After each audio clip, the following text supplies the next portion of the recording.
Ravi Colours இன்றைய trending பெண்களுக்கான exclusive கலெக்ஷனுடன் kurtis, palazzo pant, Patiala pant, துப்பட்டாக்கள், ஷேப்வேர்கள், நைட்டிகள், பிராண்டட் உள்ளாடைகளும் கிடைக்கும். ரவி கலர்ஸ், நேரு வீதி, ராஜா தியேட்டர் சிக்னல் அருகில், புதுச்சேரி. வணக்கம். முக்கிய செய்திகள். புதுச்சேரிக்கு அருகில் மையம் கொண்டுள்ள தித்வா கனமழைக்கு வாய்ப்புள்ளதாக வானிலை மையம் எச்சரிக்கை. போலி மருந்து தயாரிப்பு தொழிற்சாலை விவகாரத்தில் மேலும் 7 இடங்களில் சோதனை. புதுச்சேரி நீதிமன்றம் அதிரடி உத்தரவு. கார்த்திகை தீப திருநாள், வீடுகளில் தீபமேற்றி உற்சாகமாக கொண்டாடிய புதுச்சேரி மக்கள். கூட்டணியை உறுதி செய்யாத முதலமைச்சர் ரங்கசாமி, அச்சத்தில் பாரதிய ஜனதா கட்சியினர். இனி விரிவான செய்திகள். ஆழ்ந்த காற்றழுத்த தாழ்வு பகுதியாக வலுவிழந்து தித்வா புயல் புதுச்சேரி அருகே மையம் கொண்டிருப்பதால் மீண்டும் கனமழைக்கு வாய்ப்புள்ளதாக வானிலை மையம் எச்சரித்துள்ளது. வங்கக்கடலில் தித்வா புயல் உருவாகி தமிழகத்தில் பரவலாக மழை பெய்து வருகிறது. சென்னை, காஞ்சிபுரம், திருவள்ளூர், செங்கல்பட்டு உள்ளிட்ட வட தமிழகத்தில் கனமழை பெய்துள்ளது. இந்த புயல் கரையை கடக்காமல் சென்னை அருகே மையம் கொண்டதால் சென்னை உள்ளிட்ட வட மாவட்டங்களில் நல்ல மழை பொழிவை தந்துள்ளது. மேலும் புயல் கரையை கடக்காமலேயே வலுவிழக்க தொடங்கியுள்ளது. 2ஆம் தேதி தென்மேற்கு மற்றும் அதை ஒட்டிய வட தமிழக பகுதிகளில் நிலவிய காற்றழுத்த தாழ்வு மண்டலம் தென்மேற்கு திசையில் நகர்ந்து 3ஆம் தேதி அதிகாலை வட தமிழகம் மற்றும் புதுச்சேரி பகுதிகளில் ஆழ்ந்த காற்றழுத்த தாழ்வு பகுதியாக வலுக்குறைந்து நிலவுகிறது.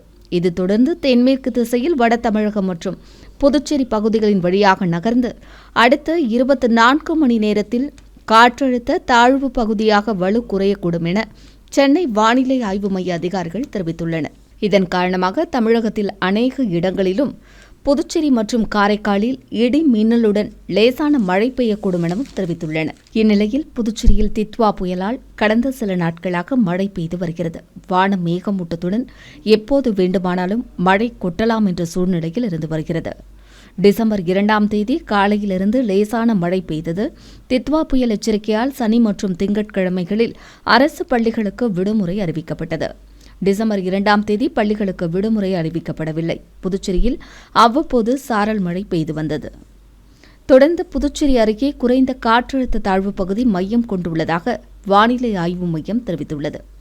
வலு குறைந்திருந்தாலும் புதுச்சேரி உள்ளிட்ட பகுதிகளில் சூறைக்காற்றுடன் கனமழை பெய்யும் எனவும் எச்சரிக்கை விடுக்கப்பட்டுள்ளது. இந்த நிலையில் திடீரென இடி மின்னலுடன் 2ஆம் தேதி இரவு மழை பெய்தது. சுமார் 1 மணி நேரத்திற்கும் மேலாக பெய்த மழையால் சாலைகளில் மழைநீர் வெள்ளம் போல் பெருக்கெடுத்தது.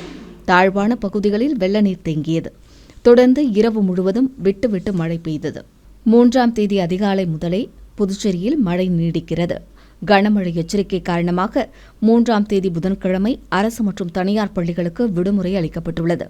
கல்லூரிகள் வழக்கம் போல் இயங்கின. போலி மருந்து தயாரிப்பு தொழிற்சாலைக்கு தொடர்புடைய மேலும் 7 இடங்களில் சோதனை நடத்த புதுச்சேரி நீதிமன்றம் உத்தரவிட்டுள்ளது.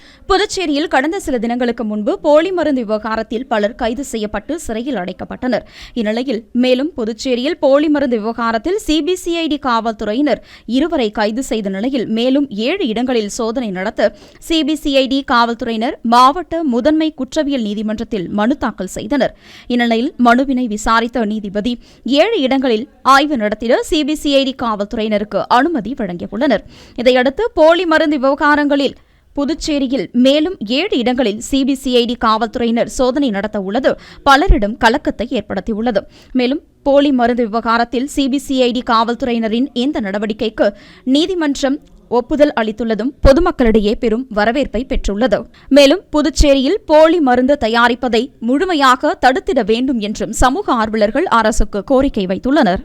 முதலமைச்சர் ரங்கசாமி புதுச்சேரியில் பாரதிய ஜனதா கூட்டணியை உறுதி செய்யாத நிலையில் அக்கட்சியின் மேலிட பொறுப்பாளரிடம் தனது அதிருப்தியை வெளிப்படுத்தியுள்ளது அரசியலில் பரபரப்பை ஏற்படுத்தியுள்ளது. புதுச்சேரியில் முதலமைச்சர் ரங்கசாமி தலைமையில் என்ஆர் காங்கிரஸ் பாரதிய ஜனதா கூட்டணி ஆட்சி நடைபெற்று வருகிறது. ஆட்சி அமைந்தவுடன் கூட்டணி கட்சியான என்ஆர் காங்கிரஸை ஆலோசிக்காமல் மத்திய அரசு நேரடியாக 3 நியமன சட்டமன்ற உறுப்பினர்களை நியமித்தது. பாரதிய ஜனதா சட்டமன்ற உறுப்பினர்கள் ஒரு பிரிவினர் முதலமைச்சர் ரங்கசாமிக்கு எதிராக சட்டசபையில் நேரடியாக ஊழல் குற்றச்சாட்டுகளை கூறி வந்தனர். தொடர்ந்து சட்டமன்ற வளாகத்தில் போராட்டங்களிலும் ஈடுபட்டனர். பாரதிய ஜனதாவை ஆதரிக்கும் சுயேட்சை சட்டமன்ற உறுப்பினர்களும் முதலமைச்சர் ரங்கசாமியை கடுமையாக விமர்சித்து பேசினர். இதனால் என்ஆர் காங்கிரஸ் பாரதிய ஜனதா இடையே அவ்வப்போது உரசல் ஏற்பட்டது.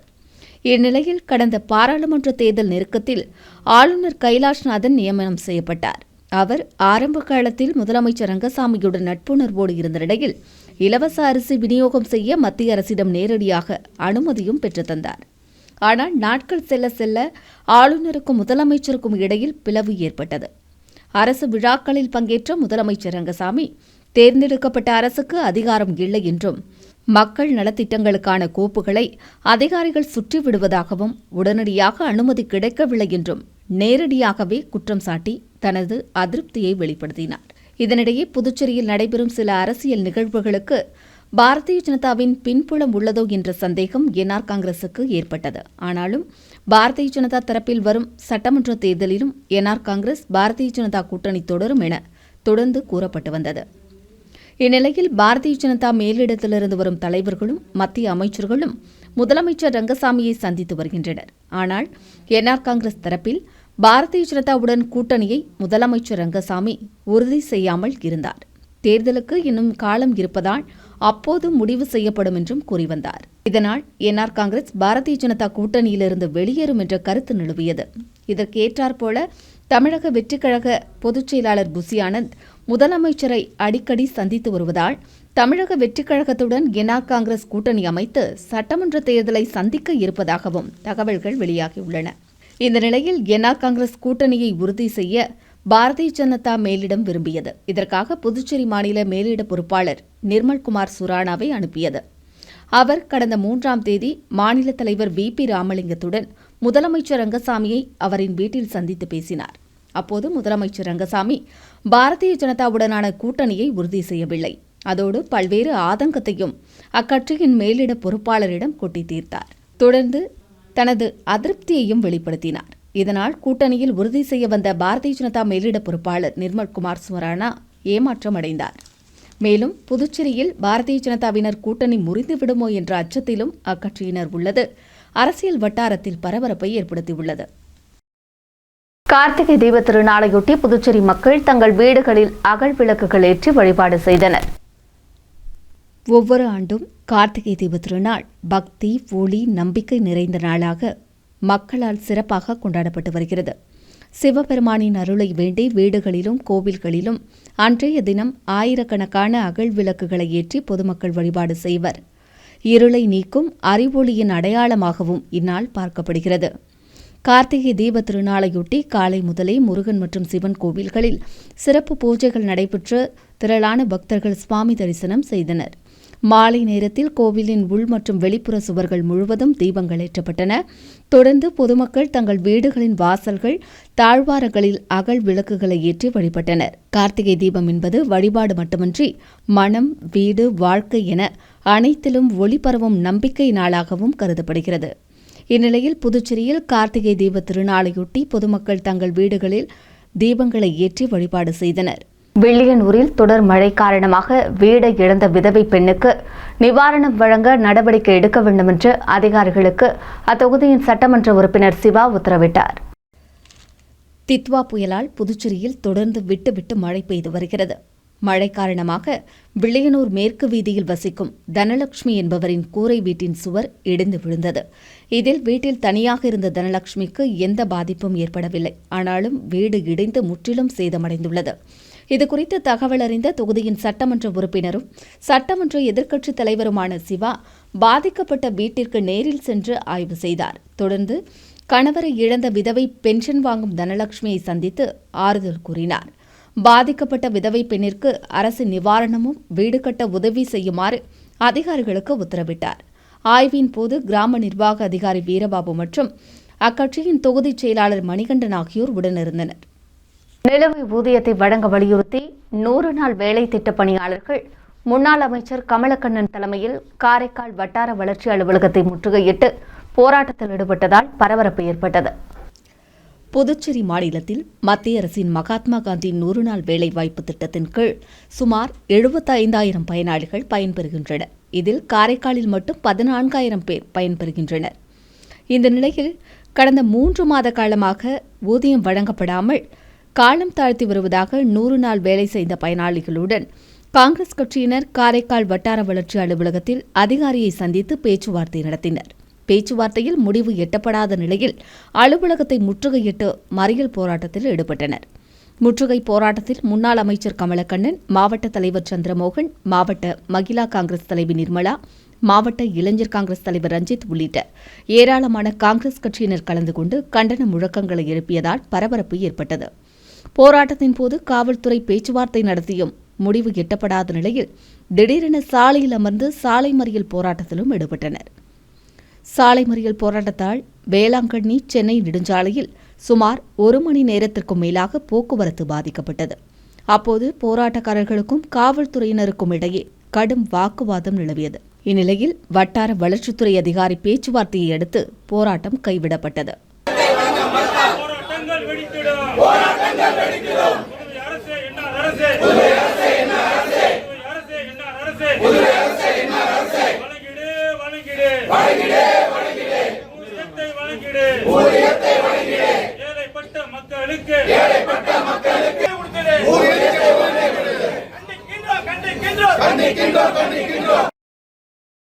புதுச்சேரி காலாப்பட்டு மத்திய சிறையில் திடீர் சோதனை மேற்கொள்ளப்பட்ட நிலையில் பதுக்கி வைத்திருந்த செல்போன்கள் பறிமுதல் செய்யப்பட்டன. புதுச்சேரி காலாப்பட்டில் உள்ள மத்திய சிறையில் 250க்கும் மேற்பட்ட தண்டனை மற்றும் விசாரணை கைதிகள் உள்ளனர். சிறையில் கஞ்சா மற்றும் செல்போன்கள் பறிமுதல் செய்யப்படுவது தொடர்கதையாகி உள்ளது. சிறை கண்காணிப்பாளர் பாஸ்கரன் தலைமையில் காவல்துறையினர் சிறைச்சாலை முழுவதும் திடீர் சோதனை மேற்கொண்டனர். அப்போது கைதிகள் அடைக்கப்பட்டுள்ள ஜெயிலுக்கு வெளியே இருந்த கழிவறையில் பதுக்கி வைத்திருந்த செல்போன்களை பறிமுதல் செய்தனர்.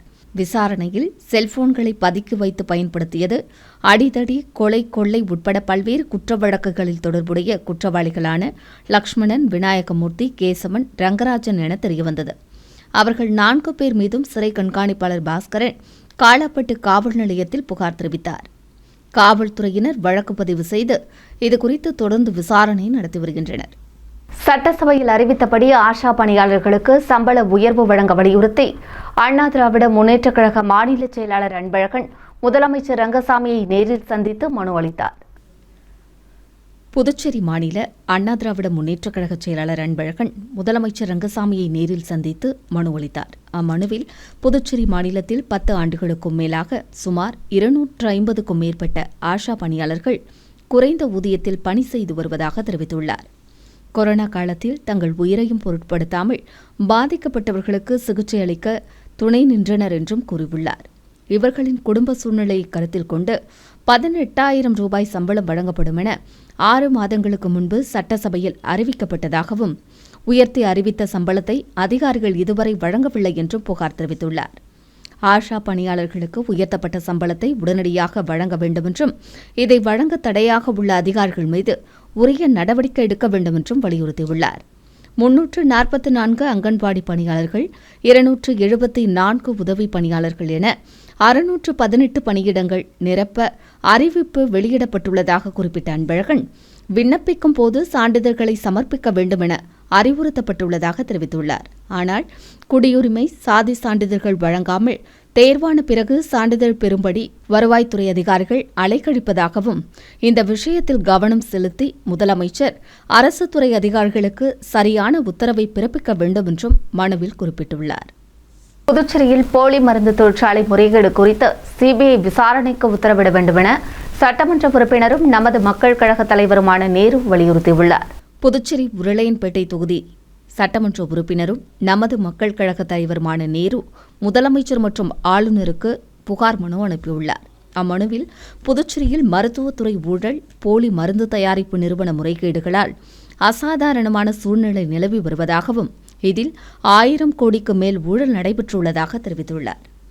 இதன் பின்னணியில் சில முக்கிய அரசியல் கட்சி பிரமுகர்கள் உள்ளனர் என கூறியுள்ள அவர், அவர்களை விசாரணை வளையத்தில் கொண்டுவர காவல்துறையினர் தயக்கம் காட்டுவதாக புகார் தெரிவித்துள்ளார்.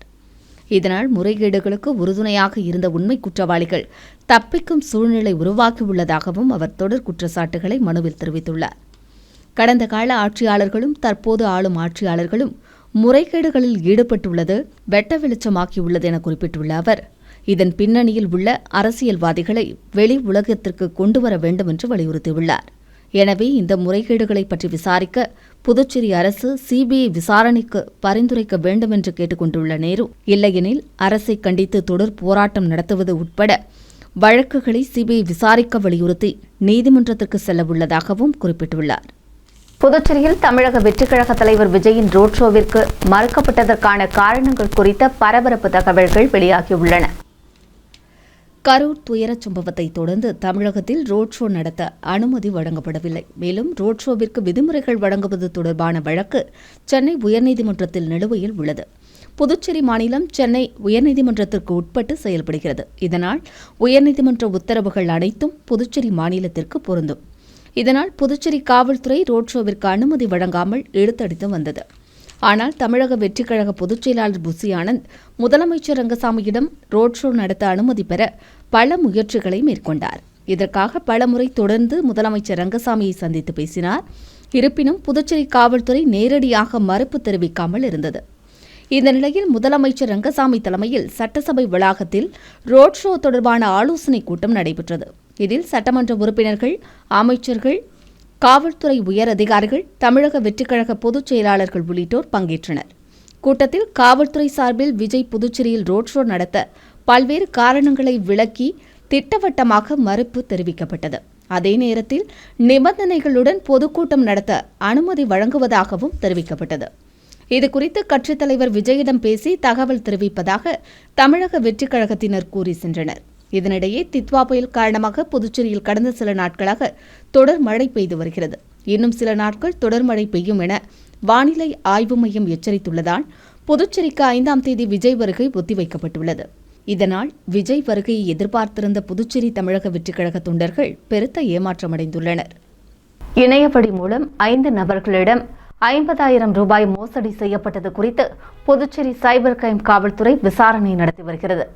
புதுச்சேரி மடுகரையைச் சேர்ந்தவரின் வாட்ஸ்அப் எண்ணிற்கு தேசியமயமாக்கப்பட்ட வங்கியின் பெயரில் அதை அவர் மொபைலில் பதிவிறக்கம் செய்து தனது வங்கி விவரங்களை பதிவிட்டுள்ளார். சிறிது நேரத்தில் அவரது வங்கிக் கணக்கிலிருந்து 20,000 மோசடி கும்பல் எடுத்து ஏமாற்றியுள்ளனர். இதேபோல் தவளக்குப்பத்தைச் சேர்ந்த பெண் இன்ஸ்டாகிராமில் துணி ஆர்டர் செய்து 8,500 ரூபாயும், முதலியார்பேட்டையைச் சேர்ந்த பெண் 10,000 ரூபாயும், பாக்கமுடையான்பேட்டையைச் சேர்ந்த பெண் 5,000 ரூபாய், ரெயின்போ நகரைச் சேர்ந்தவர் 7,000 என 5 பேர் 50,500 ரூபாயை மோசடி கும்பலிடம் இழந்துள்ளனர். இதுகுறித்த புகாரின் அடிப்படையில் சைபர் கிரைம் காவல்துறையினர் வழக்கு பதிவு செய்து விசாரணை நடத்தி வருகின்றனர். அடுத்து வருவது புதுவை இன்றைய தங்கம் மற்றும் வெள்ளி விலை நிலவரம். இன்றைய தங்கம் வெள்ளி விலை விவரம். புதுவையில் இன்றைய தங்கம் வெள்ளி விலை விவரம் வழங்குபவர்கள் முத்து கோல்ட் ஹவுஸ், பாண்டிச்சேரி.